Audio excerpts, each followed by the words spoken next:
अस्सलामुअलैकुम वरहमतुल्लाहि वबरकातुहू। अज़ीज़ दोस्तों, साथियों, मैं मोहम्मद शहजाद खान आप तमाम ही का अपने चैनल एस के डिवीज़न में खैर मकदम करता हूँ। आप तमाम ही का तहे दिल से इस्तक़बाल करता हूँ। उम्मीद करता हूँ आप तमाम ही खैर आफ़ियत से होंगे और खुश व खुर्रम ज़िंदगी गुजार रहे होंगे। जैसा कि दोस्तों आपको पता है, इससे पहले वाली क्लास में हमने पढ़ा था उर्दू अदब का, उर्दू ज़बान का आगाज़ व इर्तिक़ा, किस तरह उर्दू ज़बान वजूद में आई, किस तरह कितने ज़बानों से, कितने मरहलों से, कितने सालों से, कितनी सदियाँ गुज़रने के बाद एक एक चरण, एक एक मरहला गुज़रते गुज़रते किस तरह उर्दू ज़बान वजूद में आई, किस तरह उसका इर्तिक़ा हुआ, वो सब चीज़ें हमने कल वाली क्लास में पूरी डिटेल में पढ़ी थी और इंशाल्लाह उम्मीद करता हूँ आप सबको समझ में आ गई होंगी। आज की क्लास में दोस्तों हमारा टॉपिक है उर्दू ज़बान की इब्तिदा के मुख्तलिफ़ नज़रियात। आप कहेंगे कि सर ये नई चीज़ क्या है? जब उर्दू की ज़बान की इब्तिदा हो गई तो फिर नया टॉपिक नज़रियात क्या चीज़ है? तो मैं थोड़ा अलग ढंग से घुमा कर बात को समझाना चाहूँगा। आपने देखा होगा कि भविष्यवेत्ता जो लोग होते हैं, पुरातत्ववेत्ता जो लोग होते हैं, तो वो क्या करते हैं, किसी जगह की खुदाई करते हैं। वहाँ जाकर देखते हैं, वहाँ पर कुछ टूटे फूटे बर्तन मिलते हैं, कोई पुरानी हड्डियाँ मिलती है ना। तो उस हड्डियों से अंदाज़ा लगाते हैं कि ये जो हड्डी का साइज़ इतना बड़ा है, तो इसका मतलब इस जानवर की पाँव की हड्डी इतनी बड़ी है तो उसके हाथ की हड्डी इतनी बड़ी होगी और टोटल इस साइज़ का जानवर इतना बड़ा होगा। इसका मतलब लगभग 300 फुट 400 फुट जितना बड़ा एक जानवर हुआ करता था, जिसका नाम डायनासोर हुआ करता था। ये इस बात का वो अंदाज़ा लगाते हैं, इम्कान लगाते हैं। लेकिन आप ये सोचिए कि 4000 साल पहले कोई जाकर देख सकता है। अब जिन्होंने देखा तो क्या वो लोग अभी तक ज़िंदा हैं? नहीं।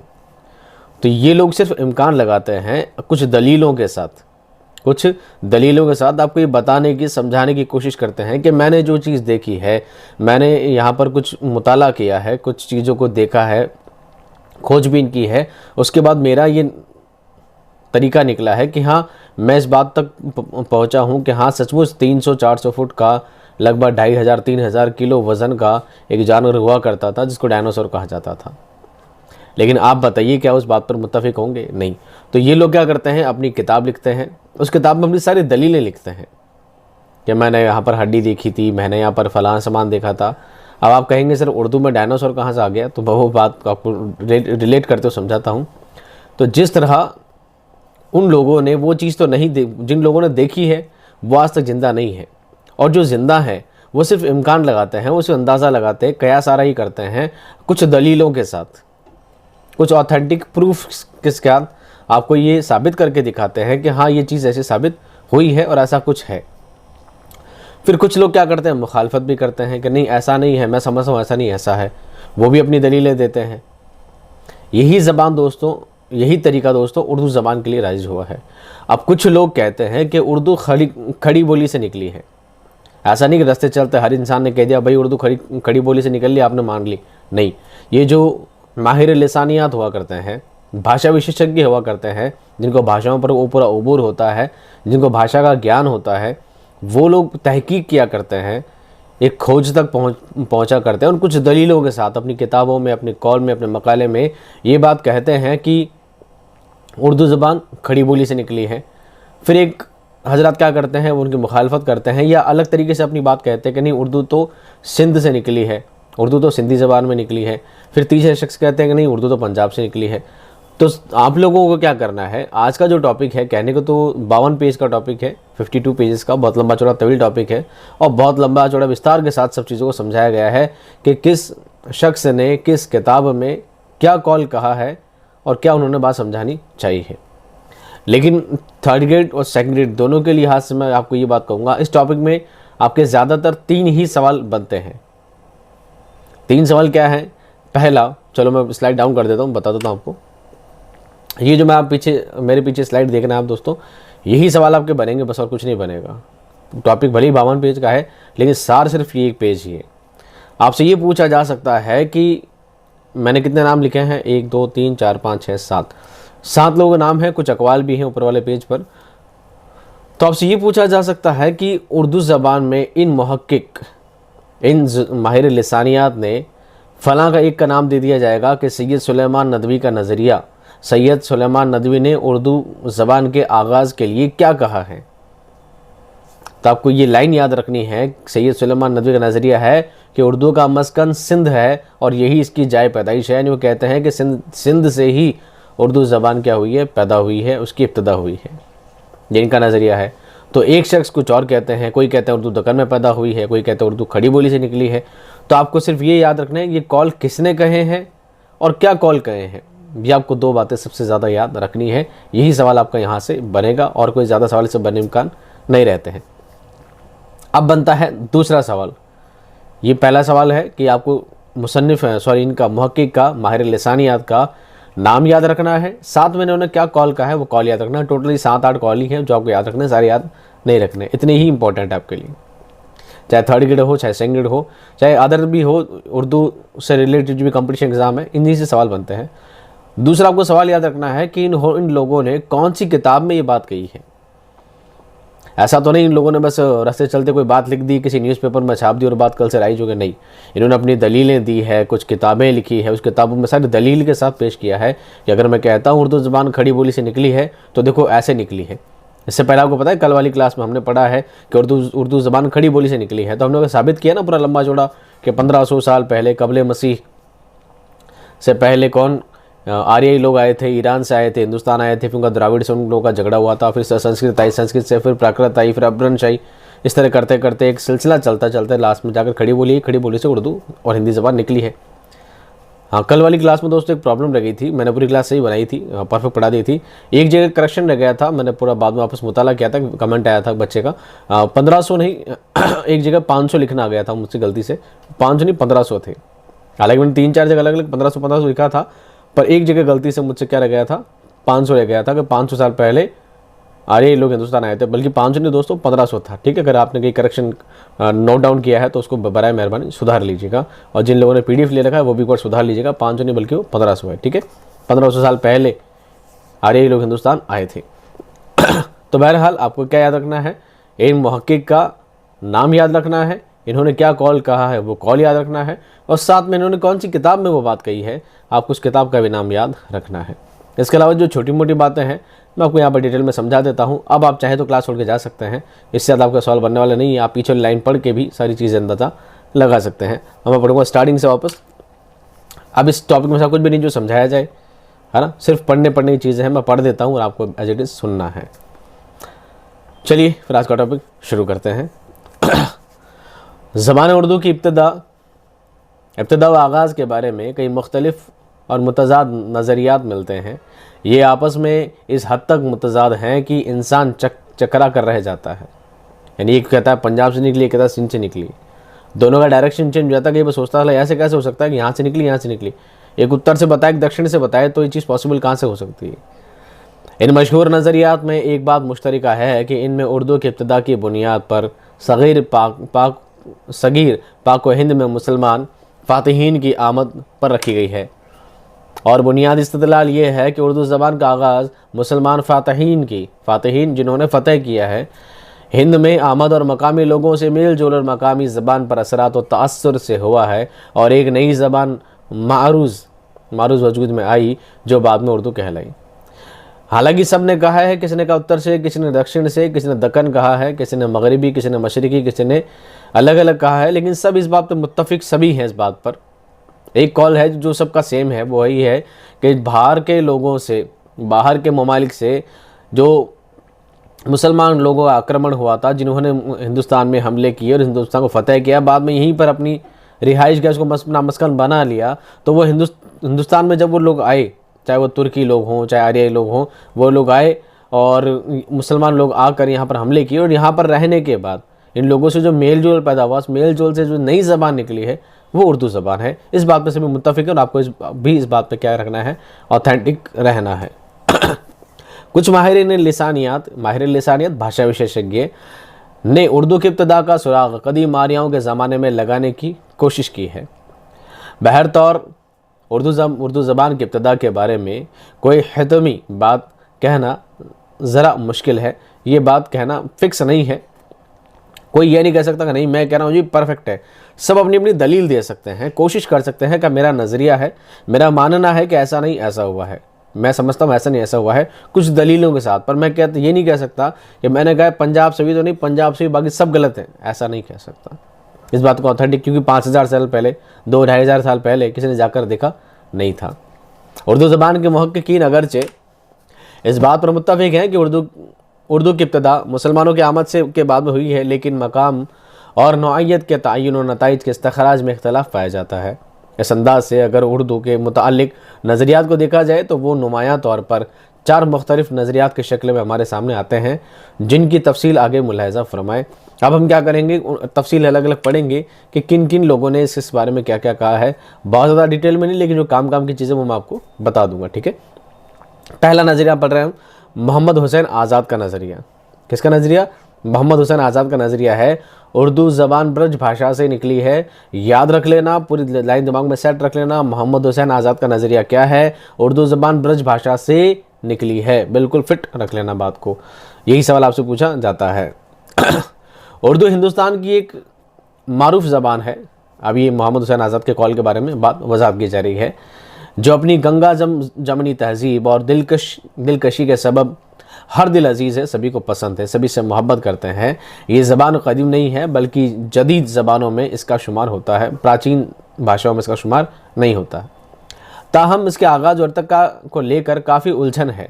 मुख्तलिफ अहले इल्म हजरात ने इसके आगाज़ के हवाले से बातचीत की है और अपने अपने नज़रियात पेश किए हैं। उर्दू के आगाज़ और अर्तका और उसकी तारीख़ पर गौर करते वक्त हमारे जहन में 3 सवाल पैदा होते हैं, यानी उर्दू कब पैदा हुई, उर्दू कहाँ पैदा हुई और उर्दू कैसे पैदा हुई।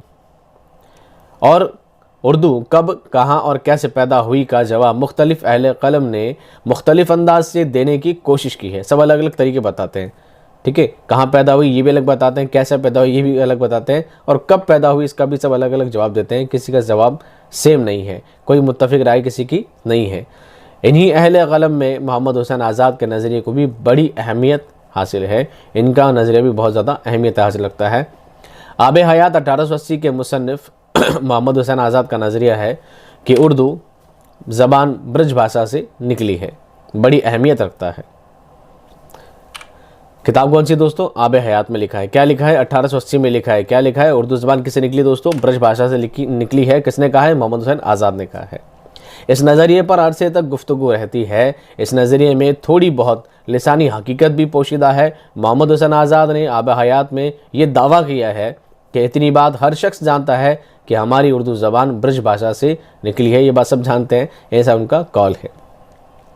आज़ाद को जिस चीज़ ने ये सोचने पर मजबूर किया वो शायद ब्रज भाषा के शहर आगरा की तारीख़ी अहमियत है, जिसे अकबर आज़म 1556 से 1605 और जहांगीर ने पाए तख्त मुकर्रर किया, और शाहजहां ने 1627 से 1657 ने अपने अहद का बड़ा हिस्सा गुजारा है। वो ये मानना ये है कि जो मुग़ल लोग आकर आगरा में इन्होंने जो अपना क़याम किया था, यहाँ रहे थे, तो मुग़लों की आमद से मुग़लों ने हिंदुस्तानी कल्चर को अपनाया, और हिंदुस्तानी कल्चर से बाहमी ताल्लुकात के बाद, इन लोगों से आपस में मेल जोल के बाद जो नई ज़बान निकली वही उर्दू है। ऐसा किनका मानना है? मोहम्मद हुसैन आज़ाद का इस तरह का मानना है। अब आगे चीज़ें बहुत ज़्यादा डिटेल में है, मैं समझ उतना डिटेल में जाना आपके लिए ज़रूरी नहीं है। हालांकि इनके बारे में बहुत कुछ लिखा है, इनकी किताब में बहुत कुछ लिखा है, तो हम वो चीज़ें सारी आप PDF ले लीजिएगा, उसमें डिटेल में जानकारी ले लीजिएगा। लेकिन आपको ये याद रखना है 1880 में किताब लिखी गई, आब हयात लिखी गई। किसने लिखी? मोहम्मद हुसैन आज़ाद ने लिखी। और क्या बात कही है? उर्दू ब्रज भाषा से निकली है। और ब्रज भाषा कहाँ है? ये ब्रज इलाका कौन सा है? आगरा के नवा का इलाका है। इसी बात को वो मुत्तफिक राय पे है, यही वो दलील देते हैं। कैसे देते हैं बात मैंने डिटेल में वहाँ पर लिखी है, आप बात में नाम से पढ़ लीजिएगा। ये आपका पहला कॉल है। अब बात करते हैं दोस्तों दूसरे मुहक्किक के बारे में, हाफिज़ महमूद शिरानी का नज़रिया। ये कौन है? अख्तर शिरानी के वालिद हैं। अख्तर शिरानी आपके दोनों के हैं, 3rd ग्रेड में भी है और 2nd ग्रेड में भी है। अख्तर शिरानी के वालिद का नाम क्या है? महमूद शिरानी है। और इनका नज़रिया है कि उर्दू की इब्तिदा पंजाब में हुई है। अभी ये क्या कहते हैं? उर्दू कहाँ पैदा हुई है? पंजाब में पैदा हुई है। अब इनकी भी कुछ दलीलें हैं, आइए उनको भी देख लेते हैं एक बार। हाफिज़ महमूद शिरानी ने अपने गहरे लिसानी मुताले और ठोस महक्किक बुनियादों पर नज़रिया कायम किया है। अपने गहरी मुताले यानी गहन अध्ययन, गहरी लिसानी मुताले, गहन भाषा अध्ययन और ठोस तहकीक, जिसे कहते हैं कठिन तहकीक, कहते हैं खोज को कठिन खोज को बुनियादी तौर पर यह नज़रिया कायम किया है, यानी आधारभूत चीज़ इसको माना है कि उर्दू की इब्तिदा पंजाब में हुई है। अब कैसे हुई है? अपनी किताब पंजाब में उर्दू, अब इनकी किताब का नाम क्या है? पंजाब में उर्दू। आपको नाम भी याद रखना है। पंजाब में उर्दू में इसकी वजाहत फरमाई है। उनका ख्याल है, उनके ख्याल के मुताबिक उर्दू की इब्तिदा इस ज़माने में हुई जब सुल्तान महमूद गजनवी और शहाबुद्दीन गौरी हिंदुस्तान पर बार बार हमला कर रहे थे। इनके हमलों के नतीजे में फ़ारसी बोलने वाली मुसलमानों की मुस्तकिल हुकूमत पंजाब में कायम हुई और दिल्ली की हुकूमत के क़याम से तकरीबन 200 साल तक ये फ़ातिहीन यहाँ क़याम पजीर रहे। यानी उनका मानना था, ब्रज भाषा से मानने वाले उनका इरादा ये था, उनका सोचना ये था, वो ये कहते थे कि उर्दू ब्रज भाषा से पैदा हुई है। इसका मतलब आगरा में तो क्या कहते हैं, मुग़लों का साम्राज्य था, मुग़लों की हुकूमत थी। इस वजह से वो मानते हैं कि उर्दू कहाँ पैदा हुई है? आगरा में ब्रज भाषा से निकली है। लेकिन इनका नज़रिया कुछ अलग है। महमूद शिरानी कहते हैं, इनका भी काफ़ी ऑथेंटिक बात है कि जब महमूद गजनवी जैसे लोग जब हिंदुस्तान में बार बार हमला कर रहे थे और काफ़ी लंबे समय तक इन लोगों ने हिंदुस्तान में क़याम भी अपने रखा है, अपना क़याम यहीं पर जमाया है, तो ये लोग कहते हैं कि पंजाब के नवाह में, पंजाब के इर्द गिर्द में ये लोग रहा करते थे और ये लोग फ़ारसी बोला करते थे। जब फ़ारसी ज़बान और यहाँ के लोगों की ज़बान आपस में मिलजुल कर एक नई ज़बान वजूद में आई, वही ज़बान क्या कहलाई दोस्तों? उर्दू कहलाई। ठीक है, अब ये चीज़ बहुत ज़्यादा डिटेल में है, पूरी बातें आपके लिए जानना भी ज़रूरी भी नहीं है। आपको सिर्फ किताब में याद, किताब का नाम रखें, किताब का नाम है पंजाब में उर्दू। किताब का नाम है पंजाब में उर्दू। किसने लिखी है? महमूद खान शिरानी ने। और कॉल क्या है कि उर्दू ज़बान पंजाब से निकली है। ठीक है, इस तवील अरसे में ज़बान बुनियाद ढांचा सूरत पजीर हुआ। इस नज़रिए की सदाकत के सबूत में शिरानी साहब ने इस इलाके के बहुत से शोरा का कलाम पेश किया है और कहते हैं कि उर्दू जब पैदा हुई है तो ऐसा नहीं है कि डायरेक्टली उर्दू पैदा हो गई। यहाँ के बहुत सारे शायर शोरा हुए हैं, अदीब हुए हैं, उनका नाम बताया पुराने लोगों का दलीलों के साथ, कि इस हिसाब से मैं कह सकता हूँ कि हाँ, उर्दू कहाँ पैदा हुई है? पंजाब में पैदा हुई है। अब ये बात बहुत लंबी चौड़ी है तफसील के साथ, अब आप इसको पूरा पढ़ना आपके लिए मुनासिब नहीं है और आपका टाइम भी ख़राब होगा। लेकिन बेहतर है कि आप इसे क्या करें, PDF लेकर डिटेल में सब बातों को आराम से पढ़ लीजिए। अगला मुहक्किक जो है दोस्तों, वह है नसीरुद्दीन हाशमी। बहुत अहम शख्सियत है। नसीरुद्दीन हाशमी का नज़रिया है उर्दू दक्कन में पैदा हुई। दक्कन यानी दक्कन में, इसको दक्कन भी पढ़ते हैं, दक्कन पढ़ते हैं, हिंदी में इसको दक्षिण बोलेंगे। क्या बोलेंगे? दक्षिण भारत में क्या पैदा हुई? उर्दू पैदा हुई है। कैसे और क्यों? इनकी दलीलें क्या हैं? देखिए, नसीरुद्दीन हाशमी उर्दू ज़बान का सुराग दक्कन में लगाते हैं। सुराग यानी क्या कहते हैं? सबूत। एक सुराग लगता है ना हाथ में, जब कोई मुजरिम पकड़ा जाता है, उसके सुराग लाओ, प्रूफ लेकर आओ। उनका सुराग क्या लगाते हैं? दक्कन में लगाते हैं। उनकी बुनियादी इस्तदलाल ये है कि तुलू इस्लाम से बहुत पहले अरब हिंदुस्तान में मालाबार के साहिलों पर, साहिल तट है ना, साहिलों पर बगरज तिजारत आते थे। इनका कल थोड़ा और चेंज है। अरब के लोग कहाँ आते थे? हिंदुस्तान आते थे। कहाँ से? मालाबार तट से आते थे। काय के लिए? तिजारत करने के लिए, व्यापार करने के लिए आते थे। तिजारत के ज़िमन में इनके ताल्लुकात मकामी लोगों से यकीनन होते थे। रोज़मर्रा की गुफ्तगू और लेन देन के मामलात में यकीनन उन्हें ज़बान का मसला दरपेश आता होगा। वो लोग अरबिक ज़बान बोला करते थे, ईरानी ज़बान बोला करते थे, फ़ारसी ज़बान बोला करते थे। दूसरी ज़बान के लोग जब यहाँ पर आएंगे और बात करेंगे तो जाहिर सी बात है इन लोगों में ज़बान का मसला दरपेश आएगा, सामने आएगा। ये इनकी बात नहीं समझ पा रहे, वो इनकी बात नहीं समझ पा रहे। इसी मेल मिलाप और इख्तलात और इर्तबात की बुनियाद पर नसीरुद्दीन हाशमी ने यह नज़रिया तरतीब दिया कि उस ज़माने में जो ज़बान अरबों और दक्कन के मकामी लोगों के माबैन यानी बीच में मुश्तरक वसीला इजहार करार पाई, वो उर्दू की इब्तदाई सूरत है। जदीद तहकीकात की रोशनी में ये नज़रिया काबिल कबूल नहीं। डॉक्टर गुलाम हुसैन इस नज़रिए की तरदीद करते हुए कहते हैं, तरदीद कहना मतलब रद्द करना। अब वो तो ये कहते हैं, यानी हम बात कर रहे हैं नसीरुद्दीन हाशमी, वो कहते हैं कि उर्दू कहाँ पैदा हुई दोस्तों? दक्कन में पैदा हुई। कहाँ हुई? दक्कन में। क्यों? अरब के जो लोग थे वो लोग जब हिंदुस्तान आते थे, तिजारत करने आते थे, बिज़नेस करने आते थे, पर इन लोगों को ज़बान का मसला पेश आता था तो इन लोगों ने बीच की जो ज़बान निकाली, इन लोगों के बाहमी मेल जोल से, मेल मिलाप से जो नई ज़बान निकली है वही उर्दू है, ऐसा इनका मानना है, कहना है। लेकिन डॉक्टर गुलाम हुसैन इस बात का क्या करते हैं, इस नज़रिए को रद्द करते हैं कि वो कहते हैं नहीं, ये बात गलत है। वो क्या कहते हैं, वो कह रहे हैं अरबी एक सामी उन नस्ल ज़बान है जबकि उर्दू का ताल्लुक आर्य ख़ानदान से है। मैंने बताया था उर्दू का ज़बानों के ख़ानदान है बड़े 8 ख़ानदान, उसमें से एक ख़ानदान कौन सा है दोस्तों, हिंद आर्य ख़ानदान। और हिंद आर्य ख़ानदान से ही, हिंद यूरोपीय ख़ानदान से ही क्या निकली, उर्दू निकली है। जबकि अरबी ज़बान कौन से ख़ानदान से दोस्तों, सामी ख़ानदान से। कौन से, सामी ख़ानदान। दोनों का ख़ानदान अलग अलग है, इसलिए इसका पैदाइश इससे होना बिल्कुल गलत है, ऐसा उनका मानना है। इस बात को रद्द कर देते हैं वो। इसलिए दक्कन में उर्दू की इब्तिदा का सवाल खारिज अज बहस हो जाता है, यानी इस बात पर बहस करना ही बेकार है। यही बात को यही ख़त्म कर देनी चाहिए कि उर्दू दक्कन से पैदा हुई ही नहीं है। कौन कहते हैं, सैयद डॉक्टर गुलाम हुसैन कहते हैं। दक्कन में उर्दू शुमाली हिंद से खिलजी और तुगलक ऐसा करके साथ आई और यहाँ के मुसलमान सलातीन की सरपरस्ती में शेर व अदब तख्लीक हुआ। बहर कैफ उसका ताल्लुक उर्दू के इर्तिका से है, इब्तिदा से नहीं। हाँ, वो ये बात कहते हैं कि दक्कन में उर्दू परवान चढ़ी है, दक्षिण भारत में उर्दू परवान चढ़ी है, उर्दू ज़बान को फ़रोग मिला है, उर्दू ज़बान एक तरक्की पाई है। लेकिन ये बात नहीं कही जा सकती है कि उर्दू ज़बान कहाँ पैदा हुई है, दक्षिण पैदा हुई है। ये बात नहीं कही जा सकती, ये बात प्रूफ नहीं है।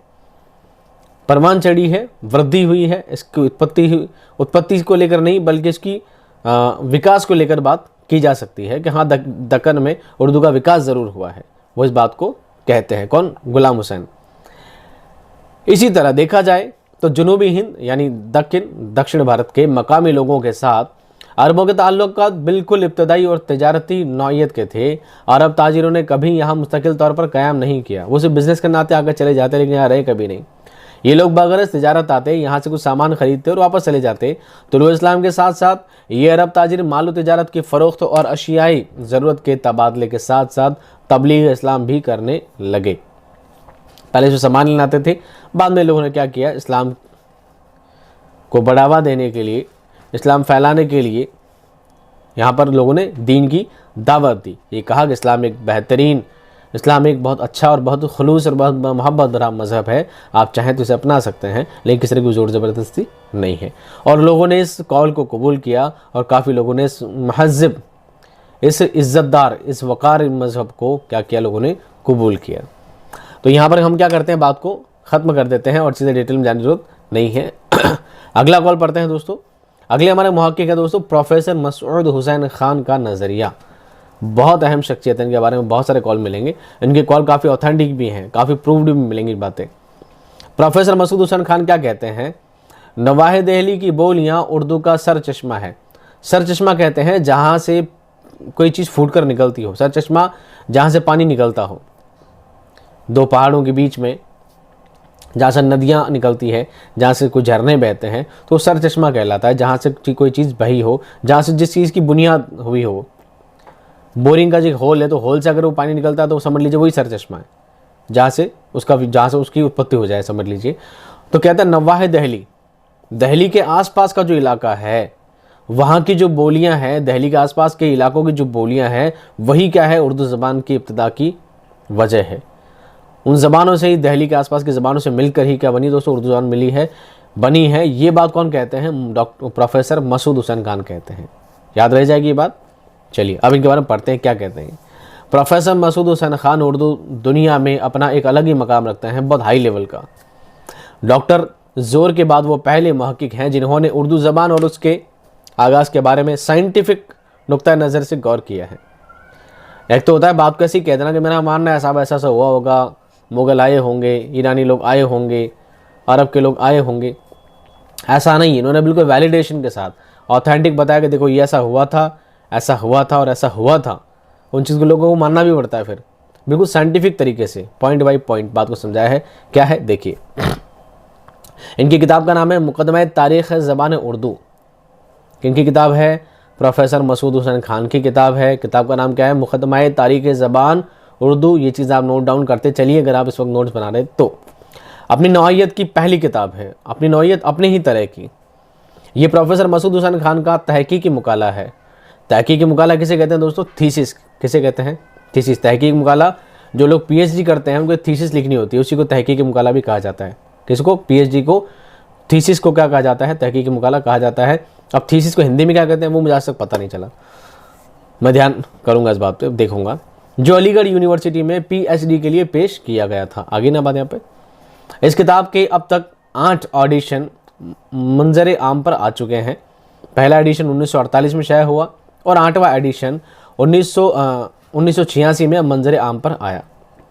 प्रोफेसर मसूद हुसैन खान ने अपनी किताब में उर्दू के आगाज़ से मुतालिक जो नज़रिया पेश किया है उसमें उन्होंने हरियाणी पर पूरा जोर दिया है। क्या लिखते हैं? कदीम दक्कनी ज़बान के मुताले के सिलसिले में अब तक हरियाणी को बिल्कुल नज़रअंदाज किया गया है। हालांकि यही ज़बान है जो क़तई नज़र शहर दिल्ली, ज़िला दहली में आज भी बोली जाती है। हरियाणी ज़बान आसपास बोली जाती है दिल्ली के आसपास के इलाके में। उर्दू कदीम से मुताल्लिक़ लिसानी तहक़ीक़ के सिलसिले में जो अहमियत हरियाणी को हासिल है उसकी तरफ सबसे पहले इशारा प्रोफेसर जुल ब्लॉक, ये जॉल ब्लॉक है, जुल ब्लॉक ने अपने मजमून हिंद आरियाई लिसानियात के बाज़ मसाइल में किया है।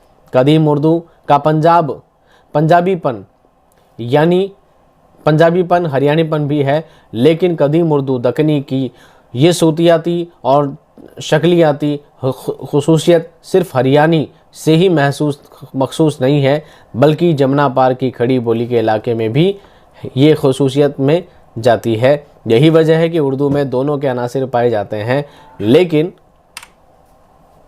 चूँकि दहली एक मुद्दत तक सदर मकाम रहा है इसलिए उर्दू का ताल्लुक़ खड़ी बोली से ज़्यादा है। आप इस चीज़ को ना कॉमन लैंग्वेज में भी समझ सकते हैं। एक यूपी है, दिल्ली है, एक हरियाणा साइड है, तो ये लोग कहते हैं कि हरियाणा को तो बिल्कुल अलग कर दिया उर्दू से, जबकि नहीं, हरियाणा भी उससे कहने के अटैच है। हरियाणा भी उससे अटैच है। हरियाणा से ही हरियाणा और दिल्ली यूपी का पूरा जो एक बेस है ना, पूरा यहीं से क्या निकली है, यहीं से क्या निकली, उर्दू ज़बान की इब्तिदा हुई है, यहीं से शुरुआत हुई है। और देखा जाए तो दिल्ली के आसपास के इलाके में सबसे ज़्यादा कौन ज़बान बोली जाती थी? खड़ी ज़बान, खड़ी बोली बोली जाती थी, उसी से ही उर्दू निकली है। और यहीं पर सभी क्या करते हैं, इस बात को सभी इस बात को ऑथेंटिक और प्रूव्ड इस बात को मानते हैं। मुकदमा तारीख़ ज़बान उर्दू में के 8वें एडिशन में प्रोफेसर मसूद हुसैन खान ने अपने नज़रिए पर नज़र सानी करके इस कतईयत दे दी। उनका नज़रिए का खुलासा है कि ये उर्दू ब्रज, हरियाणी और खड़ी बोली से मिलकर बनी है। ब्रज यानी आगरा वगैरह के आसपास का इलाका, हरियाणी यानी हरियाणा का इलाका, और खड़ी बोली यानी दिल्ली के आसपास का इलाका। इन तीनों से मिलकर क्या बनी दोस्तों? उर्दू बनी है। किताब का इख्तिताम वो इस तरह करते हैं। ज़बान दहली वो पीरा मंश उर्दू का असल मंबा और सर चश्मा है, और हज़रत दहली इसका हकीकी मादुला व मंशा है। अब पूरी चीज़ डिटेल में ना जाकर हम चलते हैं दोस्तों अगले मुहक्किक की तरफ। अगले मुहक्किक हैं डॉक्टर महिउद्दीन कादरी ज़ोर। डॉक्टर महिउद्दीन कादरी ज़ोर, अब ये क्या कहते हैं? ये कहते हैं उर्दू ज़बान की पैदाइश हरियाणवी से हुई है, ऐसा वो भी कहते हैं। लेकिन क्या कहते हैं लास्ट में, अगर बात को ख़त्म करते हैं कि खड़ी बोली से ही उसका बेस है, उसका वजूद है। अब डॉक्टर महिउद्दीन कादरी कहते हैं, यूँ तो डॉक्टर महिउद्दीन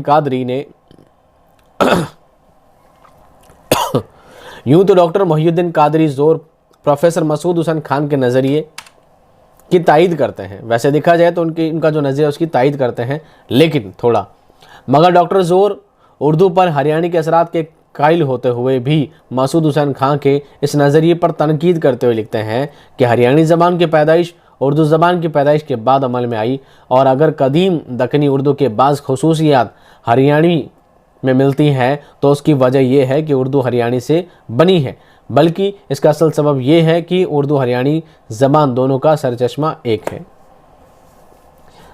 वो कहते हैं कि उर्दू हरियाणी ज़बान से निकली है, लेकिन ये बात को तायद तो करते हैं। वो कहते हैं कि नहीं, हरियाणी ज़बान उर्दू के बाद आई है, तो उर्दू ज़बान हरियाणी से बनी नहीं है। लेकिन ये बात उनकी प्रूव्ड है कि हाँ, आसपास का जो इलाका है, हरियाणी, दिल्ली, यूपी का जो आगरा का जो ब्रज का जो इलाका है, यहीं से ही उर्दू ज़बान पैदा हुई है। इस बात को वो प्रूव्ड मानते हैं, इस बात की ऑथेंटिक मानते हैं, इस बात को कबूल भी करते हैं, तस्लीम करते हैं।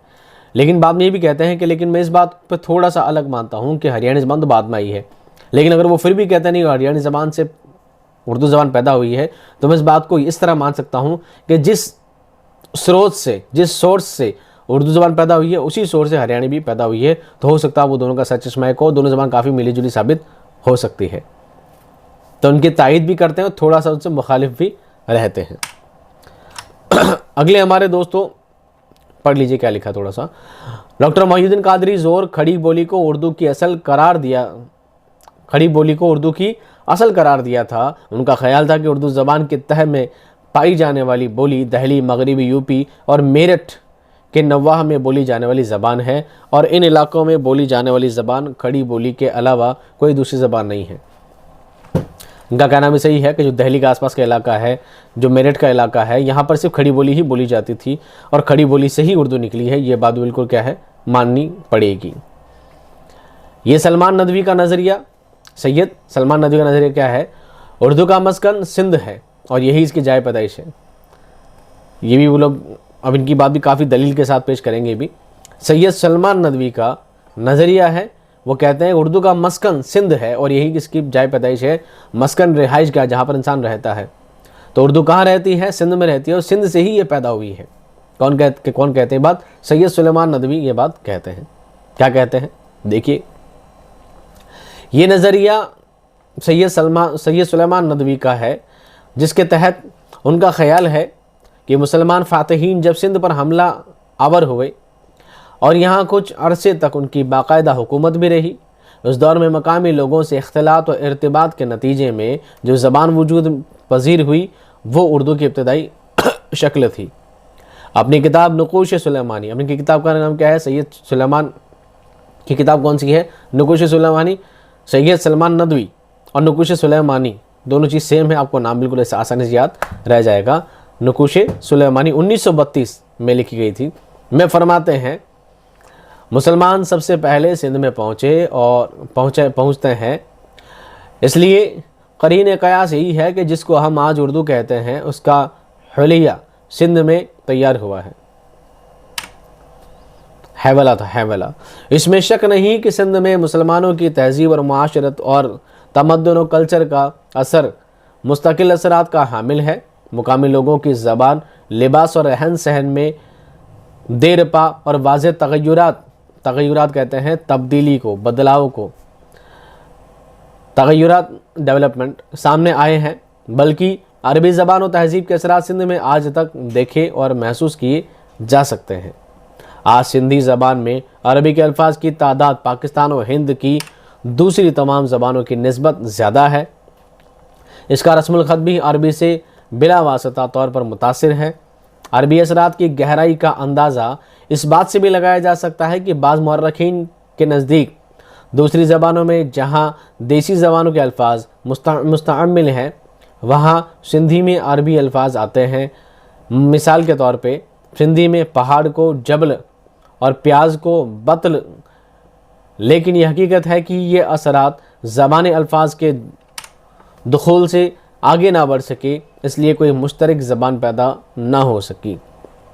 अभी कहते हैं कि सबसे पहले हमला करने के लिए सिंध गृहस्थी तो आते थे, हमला करने ही आते थे, हिंदुस्तान में दाखिल होने के लिए आते थे, सिंध गृहस्थी आते थे। तो सिंध में ही सबसे ज़्यादा इनकी रिहाइश क्या रहती थी, इन बाहर जाने वाले लोगों की क्या रहती थी, सिंध में ही रिहाइश क्या रहती थी। सिंध को ही इन्होंने अपना मस्कन बनाया था, सिंध को ही ठहरने की जगह बनाया था। तो जाहिर सी बात है सिंध से ही ज़बान क्या हुई है, पैदा हुई है। घुमा फिरा के बात को पेश करना चाहते हैं। यही वजह है कि सैयद सुलेमान नदवी अपने इस दावे का कोई माकूल सबूत नहीं दे सके, प्रूव ऑथेंटिक नहीं है। बकौल डॉक्टर गुलाम हुसैन, जो सबकी तरदीद करते हैं, सबकी बात वो रद्द करते हैं, क्या कहते हैं यहाँ पर भी इस बारे में क़तइयत से कुछ नहीं कहा जा सकता। इब्तदाई फ़ातिहीन अरब थे जिनके ख़ानदान यहाँ आबाद हो गए। 9वीं सदी में जब ईरान में सफ़ारियों का इक़्तिदार हुआ तो ईरानी असरात सिंध और मुल्तान पर हुए। इस अरसे में कुछ अरबी और फ़ारसी अल्फाज का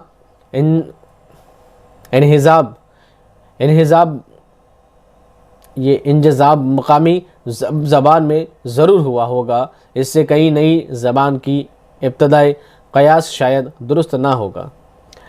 इस दौर के बाद सयाह पर्यटक ने यहाँ अरबी, फारसी और सिंधी के रिवाज का जिक्र ज़रूर किया है, मगर इन बयानात से ये वाज़ेह नहीं हो सकता कि यहाँ किसी नई मखलूत ज़बान का वजूद भी था। अलबत्ता कयास किया जा सकता है कि सिंधी और मुल्तानी में अरबी और फ़ारसी की आमेज़िश हुई होगी। इस आमेज़िश का हैवला करना कहाँ तक मुनासिब है, खातिर ख्वाह मवाद की अदम मौजूदगी में इसका फ़ैसला करना दुश्वार है। वो कहते हैं इस तरह कयास लगाना कि हाँ वो लोग अरब वाले लोग, मुल्तान के लोग, बाहर के लोग सिंध से हिंदुस्तान में आए थे, सिंध में इनकी रिहाइश क्या थी, और सिंध वाले लोग सिंध की ज़बान में अरबी की काफ़ी तासुरात से अरबी के लफ्ज़ आए थे। ये बात मानी जा सकती है कि सिंधी ज़बान में अरबी के काफ़ी सारे लफ्ज़ शामिल हैं, लेकिन ये बात नहीं कही जा सकती कि उर्दू भी उसी से पैदा हुई है। ये कहना बिल्कुल बजा तौर पर गलत होगा। अगले और सबसे अहम मुहक्किक हमारे दोस्तों डॉक्टर शौकत सब्ज़वारी। कौन है डॉक्टर शौकत सब्ज़वारी? और इनका नज़रिया तो आपको मानना नहीं बल्कि पूरा दिमाग में फिट रखना है। डॉक्टर शौकत सब्ज़वारी का नज़रिया है उर्दू खड़ी बोली से निकली है। और कैसे निकली है, कल वाली क्लास में हम पूरा 1 घंटे में डिटेल में जान चुके हैं। वो इस बात को प्रूव करते हैं हर तरह से, बिल्कुल वैज्ञानिक तौर पे क्या करते हैं, प्रूव करते हैं उर्दू खड़ी बोली से ही निकली है। और हमें भी इसी बात को क्या करना है दोस्तों, तस्लीम करना, इसी बात को मानना है हमें। ठीक है, क्या कहते हैं देखिए। उर्दू ज़बान के आगाज़ के बारे में डॉक्टर शौकत सब्ज़वारी के नज़रिए को समझने के लिए उनकी दूसरी किताब, कौन सी किताब, दास्तान ज़बान उर्दू 1961 से बड़ी मदद मिलती है। उसमें काफ़ी विस्तार में चीज़ों को बयान किया गया है। इस किताब में एक जगह वो अपने नज़रिए की वजाहत पर एतमाद तरीके से इस तरह करते हैं, क्या कहते हैं, नई हकीकत के मुताबिक संस्कृत, पाली, शोरसेनी, महाराष्ट्री, मगरिबी, अपभ्रंश एक ज़बान के मुतअद्दिद अदबी रूप है। ये ज़बान मध्य देशा के वसत मुल्क बालाई 2 आबे में बोली जाती थी, जिससे निखर कर ये ज़बानें बनी। उर्दू या हिंदुस्तानी अपभ्रंश के उस रूप से माखूज है जो 11वीं सदी के आगाज़ में मध्य देशा में राइज थी। आदित्या, प्राच्या, मध्य देशा सब मैंने कल डिटेल में बताया था। नहीं देखा तो उसे पहला वाला वीडियो देख लीजिए ताकि आपको आसानी होगी इन चीज़ों को समझने में, नहीं तो ये सारी बात आपके दिमाग से ऊपर से निकल भी जा सकती है। डॉक्टर शौकत सब्ज़वारी के ख्यालात में बड़ी हद तक सच्चाई है। उन्होंने तमाम ज़बानों बिलखुसूस प्राकृत और अपभ्रंश को समेट लिया है, जैसा आपने कल पढ़ा था, जो बालाई 2 आबे की मुख्तलिफ ज़बानों के अदबी रूप रहे हैं। और ये नतीजा अख्ज़ किया कि खड़ी या हिंदुस्तानी उर्दू बालाई 2 आबे में बोली जाने वाली ज़बानों की फितरी और तरक्की याफ्ता सूरत है। इस तरह वो प्रोफेसर मसूद हुसैन खान के नज़रिए से करीब पहुंच जाते हैं। जैसा मसूद हुसैन खान भी कहते हैं कि उर्दू दिल्ली और आसपास के इलाकों में फैली है, उनकी बात भी वैसे ही प्रूव हो जाती है कि हाँ ये बात तो ठीक है, दिल्ली का, आगरा का, ब्रिज का, ये सब आसपास का जो एरिया है, इन्हीं सबसे उर्दू ज़बान की इब्तिदा हुई है।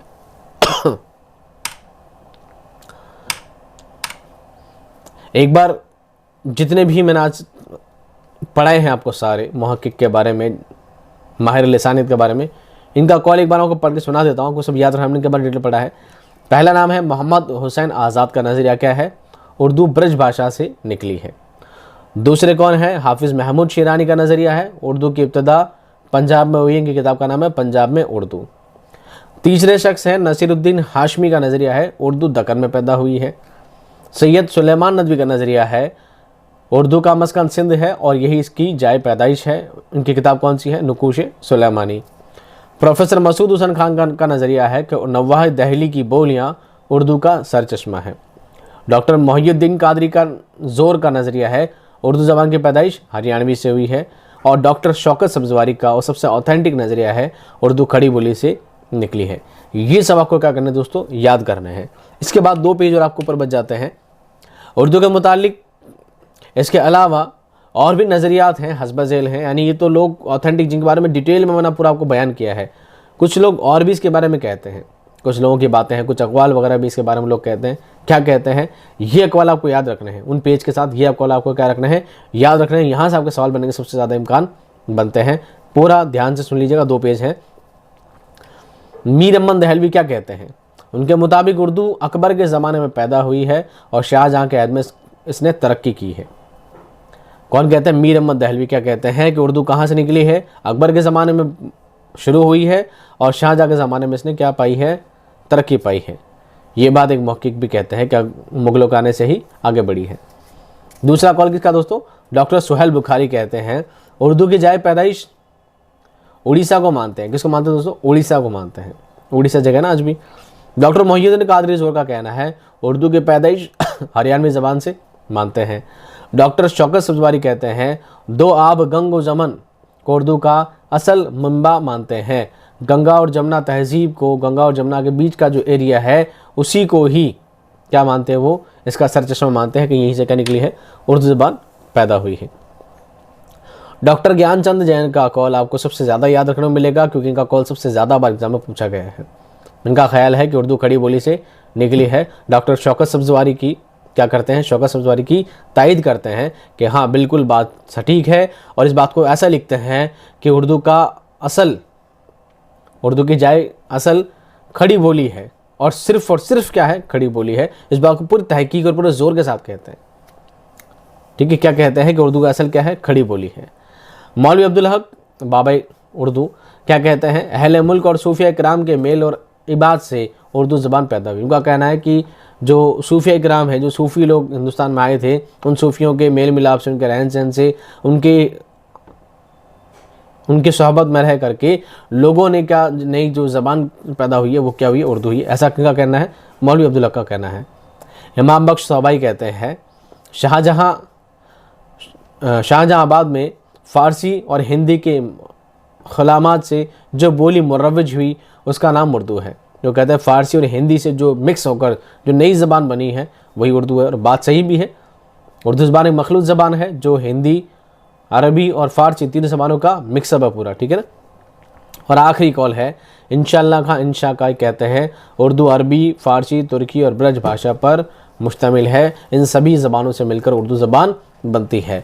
उम्मीद करता हूँ दोस्तों ये क्लास आपको अच्छी तरह समझ में आ गई होगी। मुझे नहीं लगता कि आपको इसके लिए कोई नोट्स बनाने चाहिए। आपके लिए सिर्फ ये एक पेज काफ़ी है। हाँ, ज़्यादा से ज़्यादा ये कर सकते हैं आप इनके सामने की किताब का नाम, उनका सन लिख सकते हैं। उससे ज़्यादा कुछ याद रखने की ज़रूरत नहीं है। और रहा सवाल तो ऊपर जो मैंने 5-7 कॉल लिखे हैं आपके कॉल भी ध्यान रखने हैं। इससे ज़्यादा इस क्लास से आपको कोई सवाल नहीं बनता है, चाहे वो 3rd ग्रेड हो, चाहे 2nd ग्रेड हो, चाहे 1st ग्रेड हो या उर्दू का कोई भी कॉम्पिटिटिव एग्ज़ाम हो। इनसे ज़्यादा कुछ गहरा नहीं बनेगा। आपको बस अंदाज़ा होना चाहिए कि इन्होंने कहा है कि उर्दू पंजाब में पैदा हुई तो पंजाब में क्या कहना चाहा है, तो बात की थोड़ी वजाहत आपके दिमाग में थोड़ी बहुत रहनी चाहिए। उम्मीद करता हूँ दोस्तों क्लास समझ में आ गई होगी। ऐसी शानदार एक्सप्लेनेशन के साथ मैं क्लासेस लाता रहूँगा। एग्ज़ाम आपका काफ़ी नज़दीक आ चुका है और इंशाल्लाह दोनों ही क्लासेस के लिए कंबाइंड क्लासेस में लेकर आ रहा हूँ। ये क्लास 3rd ग्रेड के लिए भी है और 2nd ग्रेड के लिए भी। तो आप दोनों ही इस क्लास को ढंग से सुने, समझें और याद करने की कोशिश करें। और बहुत जल्द आपके लिए क्या आ जाएगी MCQ सीरीज भी बहुत जल्द इंशाल्लाह लेकर आ जाएंगे और टेलीग्राम पर अपलोड कर देंगे। मैं मिलता हूँ दोस्तों आपको नेक्स्ट क्लास में एक शानदार कंटेंट और ज़बरदस्त वीडियो के साथ। तब तक खुश रहिए, आबाद रहिए। खुदा हाफिज़।